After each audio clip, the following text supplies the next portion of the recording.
Thank you for your love, your constant support, and every generous donation that helps this mission grow. Your presence here means more than words can express. With gratitude and light, chosen ones, this message is clear. A change of place is being prepared, but it should not be rushed. It's not just about changing addresses, but about leaving an environment that no longer sustains who you are becoming. God does not work through panic.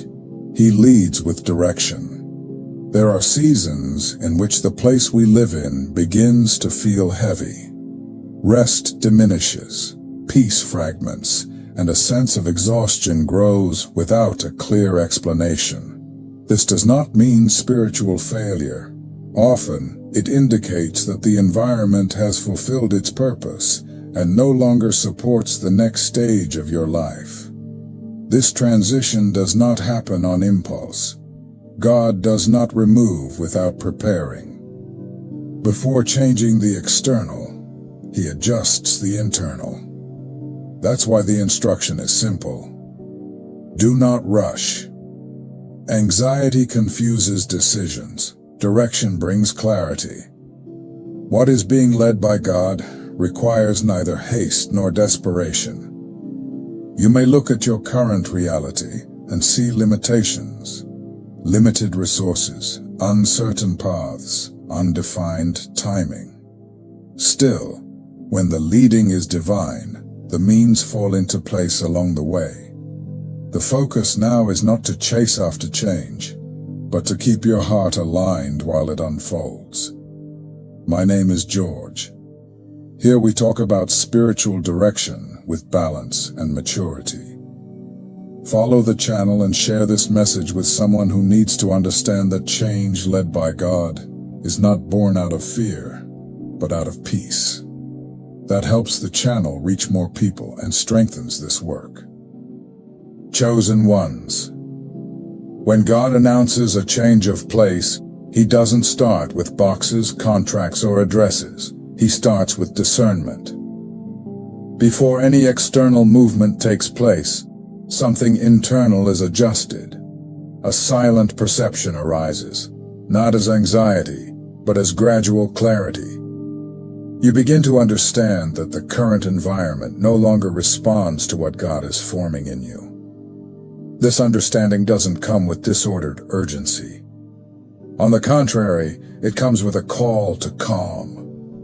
God does not lead important transitions through haste.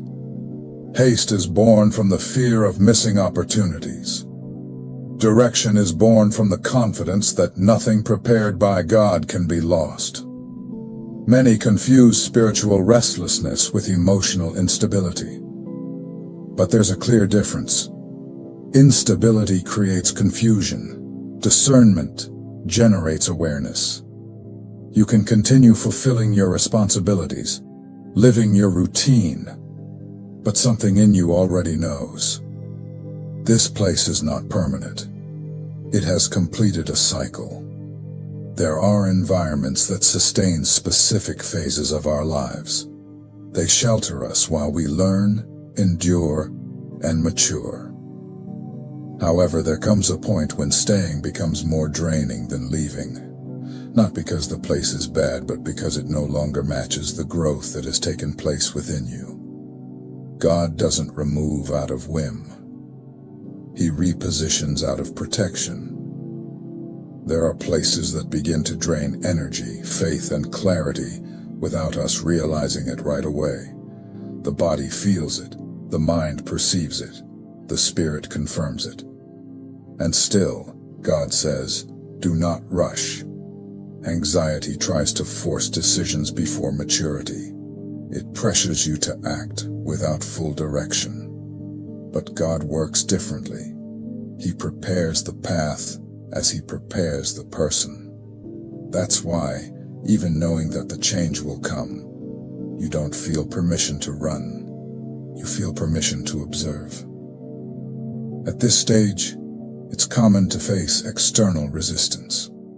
Apparent financial limitations, logistical difficulties, lack of clear information. That doesn't mean blockage. Often it simply means the timing is still being aligned. When God leads, He also synchronizes. The change of place that comes from God doesn't stem from discomfort alone, but from alignment. It's not escape. It's conscious transition. You're not abandoning something. You're closing a cycle responsibly. Notice how your relationship with the current environment changes. What used to be tolerable now feels heavy. What once seemed normal now feels misaligned. This isn't ingratitude. It's mature spiritual perception. Staying beyond the appointed time can lead to stagnation. God doesn't want you to live constantly adapting to environments that no longer strengthen you. He wants you to flourish, and to flourish requires compatible soil. That's why He begins to lead silently, without fanfare, without confusion. The most important thing right now is not to plan every detail of the change, but to keep your heart at peace. Peace is the sign that the direction is legitimate. Where there is divine leading, peace precedes the movement. Don't demand immediate answers. Don't pressure the process. Don't try to anticipate what's still being organized. The change will come at the exact time, with the necessary means, without unnecessary strain. God is never late. He adjusts. And when He leads, the way opens as you walk, not before. So remain watchful, steady, and calm. The movement has already begun, even if it is not yet visible. Chosen ones. One of the clearest signs that God is leading a change is when the environment no longer sustains peace. It's not about constant conflict or obvious crises. Sometimes it's something more subtle. The tiredness that doesn't go away, the sense of heaviness without apparent cause, the difficulty of finding rest, even while being still. This is not a lack of faith. It's spiritual sensitivity. The spirit perceives when the ground no longer nourishes what God is developing. There are battles that are not won by more effort, but by a change of position. Throughout Scripture, God often moved people before the where became destructive, not as punishment, but as care. He withdraws before the environment consumes what He Himself planted. Staying too long in a misaligned place can create emotional confusion, weaken hope, and give the false impression that growth has stopped, when in truth, growth is asking for a new space to continue. It's important to understand. God is not only interested in where you live, but in the atmosphere in which you live.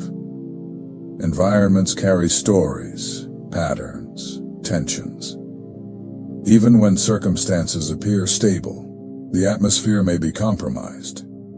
That's why divine leading doesn't always come with detailed explanations.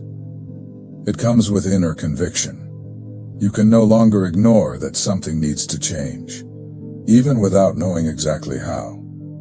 At that point, many try to solve everything with control. They overplan, try to force solutions. But God doesn't ask for control. He asks for trust. Control is born from the fear that provision will fail. Trust is born from the certainty that God is already ahead. When God leads a change, He also takes care of the details. Resources, opportunities, connections, and solutions arise at the right time. Not by chance, but by alignment. What today seems unlikely may become simple when the moment arrives. It's common that, before the transition, discomfort increases, not to cause panic, but to confirm that staying is no longer an option. Still, the instruction remains. Do not rush. Haste creates shortcuts that lead to exhaustion. God doesn't work with improvisation. He works with preparation. While you feel something is ending, He is already organizing the next scenario, even if you can't see it yet. The change that comes from God is not chaotic. It is firm. It doesn't break things down in disorder. It is established with clarity. That's why, when the moment arrives, you will recognize it. There will be no doubt. There will be peace. Until then, the call is simple. Care for your interior. Don't feed anxiety. Don't share the transition before it's time.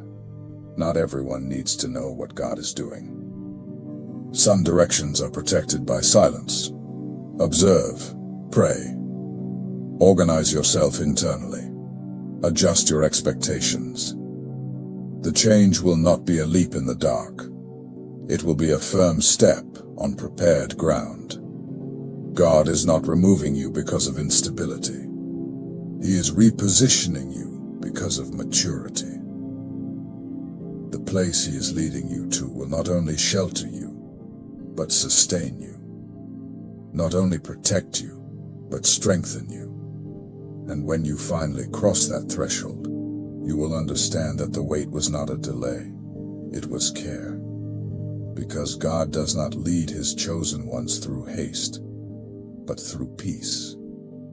Chosen ones. When God is leading a change, He also redefines the relationship with time. Human haste tries to anticipate what is still being structured. Divine leading, however, teaches how to wait without becoming paralyzed and to act without rushing. This tension between waiting and walking is part of the process. You may feel that something has already ended, even while still physically in the same place. This happens because spiritually, the detachment has begun. God rarely moves someone abruptly without first preparing their inner self. He ends cycles within before ending them outwardly. During this period, it's common to feel in between places. You no longer feel fully connected to where you are, but you haven't yet arrived where you're going. This phase is not confusion. It is transition. It is the hallway between what was and what will be. The most common mistake in this stage is trying to force answers. Wanting exact dates, absolute guarantees, total security before making a move. But God doesn't work under demands. He works through trust. When He asks for waiting, it's not passivity, it's alignment. While you wait, He adjusts circumstances. People come and go. Conversations happen without you initiating them. Doors begin to show signs of opening, and at the same time, old doors begin to close naturally, without conflict, without effort. This is intentional. God does not create unnecessary ruptures. He creates conscious transitions. A guided transition does not create chaos. It brings progressive clarity. Each week brings a little more understanding, even if the full picture is not yet visible. Another important point. Not every difficulty during the waiting is a sign of delay. Some are simply confirmations that you no longer belong to that environment. When something begins to demand more energy than it should, when maintaining the basics becomes burdensome, it is a clear indication that your time there is running out. Still, God says, do not rush, because leaving before the right time can lead you to repeat patterns elsewhere. The waiting time also serves to purify motivations. You don't move just to escape discomfort, but to obey direction. God prepares you so that you don't carry the unhealed marks of the past into the new environment. That's why He works through silence, patience, and discernment. He teaches you to observe more than react, to listen more than explain, to trust more than control. It's in this time that spiritual maturity deepens. You learn to rest even without visible guarantees. You learn to keep the faith without constant signs. You learn to live with internal stability, even when the external has not yet changed. That stability is essential. Because the new place is not only a blessing, it also brings responsibility. And God does not give new territories to restless hearts. He gives them to those who have learned to walk in peace. If you feel the change is near but still unclear, that is not delay. It is precision. God doesn't miss the timing. He doesn't rush or postpone. He fulfills. The call now is simple. Remain firm, attentive, and calm. Don't force conversations. Don't make decisions out of anxiety. Don't compare yourself to the pace of others. Every transition is unique. When the right time comes, the movement will happen naturally. What seems complex today will become simple. What feels distant today will become accessible. Not through excessive effort, but through alignment. God does not lead His chosen ones through confusion. He leads through peace. And that peace is already a sign that you are on the right path. Chosen ones, every change, led by God, carries a silent requirement. You cannot enter the new carrying the emotional weight of the old. That's why, while He prepares the place, He works deeply on the interior. It's not just about changing a dress, city, or physical environment. It's about changing the way you occupy spaces. The new place requires a version of you that is more aware, more stable, more aligned. Many delay important transitions because they want to bring unresolved wounds, old fears, and survival patterns with them. But God doesn't plant the future in soil contaminated by the past. He heals before He establishes. That's why during this period, old memories may surface. Emotions you thought were resolved may reappear, not as a setback but as final cleansing. God brings to the surface what needs to be closed once and for all. This phase may be uncomfortable, but it is necessary. It prevents you from building the new on fragile emotional foundations. The new place is not for surviving, it's for living in fullness. God also adjusts expectations. Not everything in the new will be perfect, but it will be compatible with who you are becoming. It will be a space where peace is constant, not occasional. Where rest is possible, not negotiated. Another important aspect is detachment. Some things won't go with you into the transition. There are objects, habits, routines, and even relationships that belong to a closed season.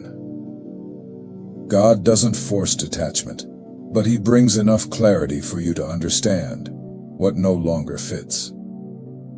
Detachment is not loss, it's alignment. Everything that stays beyond its time becomes a burden. And God does not lead His chosen ones overloaded. The new place also requires strategic silence. Not everyone needs to know your next steps. Some changes are protected precisely by secrecy. Excessive exposure can generate unnecessary interference. Jesus, at various times, withdrew to specific places before important transitions. Silence always preceded significant movements. This is not isolation, it is focus. As you prepare, take care of your inner routine.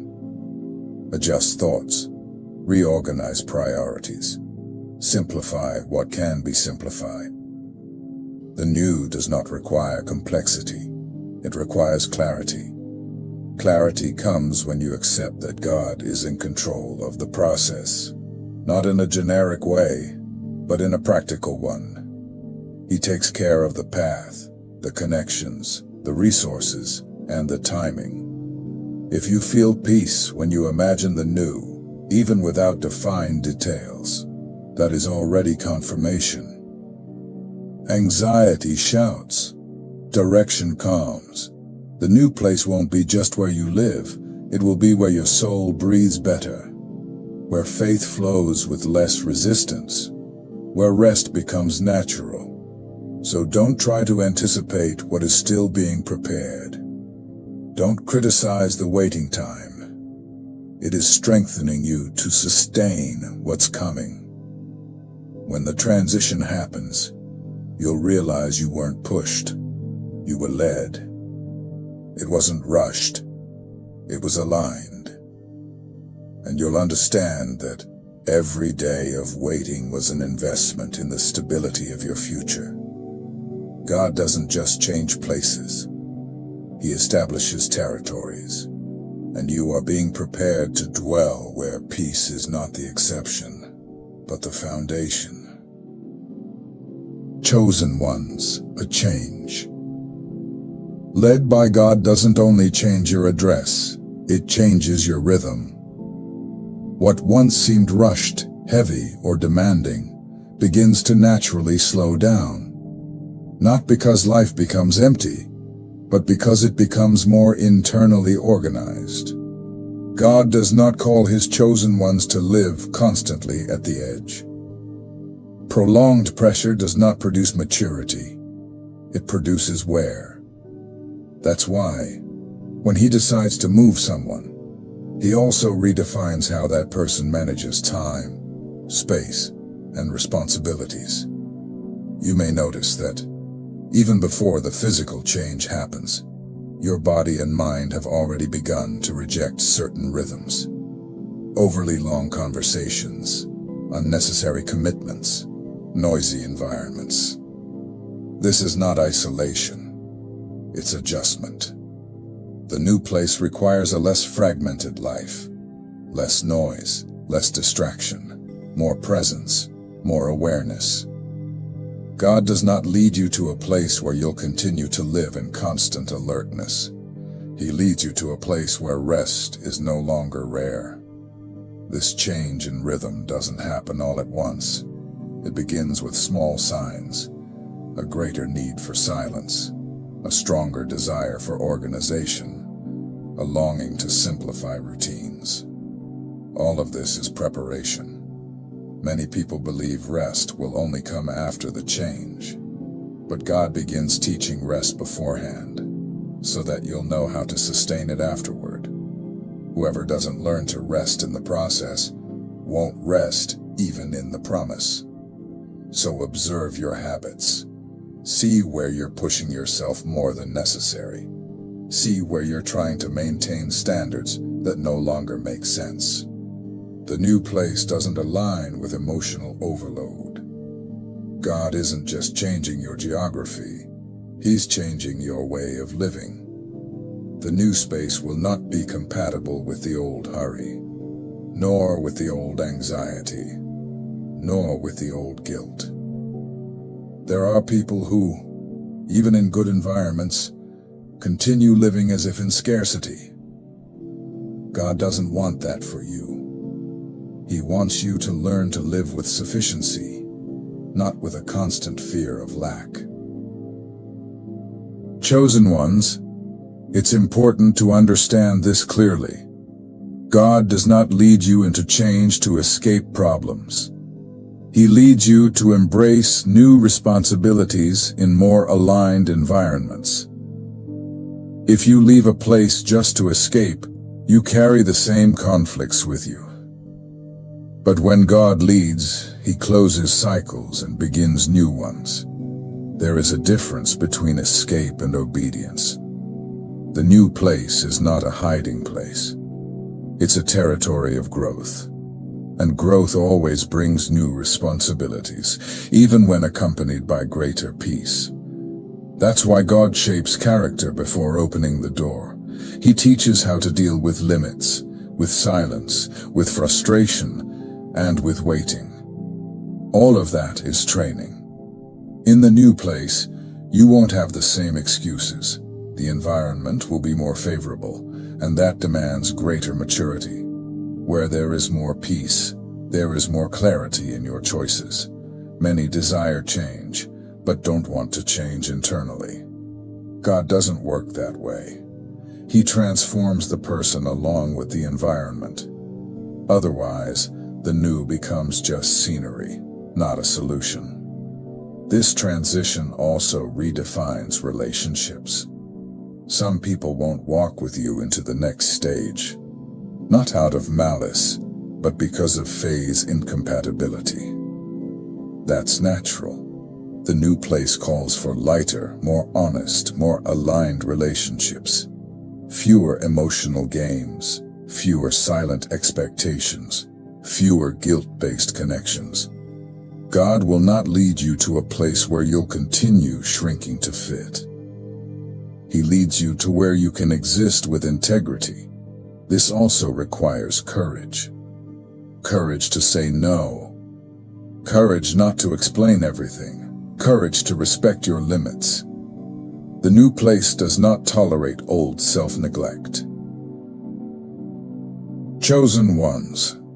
One of the clearest signs that a change comes from God is the peace that accompanies the decision. Even when practical uncertainties remain. Peace doesn't eliminate questions, but it eliminates panic. You may not have all the answers, but you feel inner steadiness. There's no exaggerated euphoria, nor paralyzing fear. There is a quiet conviction that the path is being aligned. This peace is not a fleeting emotion. It's stability. It remains even when challenges arise along the way. This is what differentiates divine direction from emotional impulse. When God leads, He also confirms. Sometimes through unexpected conversations. Sometimes through doors that close effortlessly. Sometimes through opportunities that appear at the exact right time. Confirmations are not always spectacular. Often they're simple. A natural fit.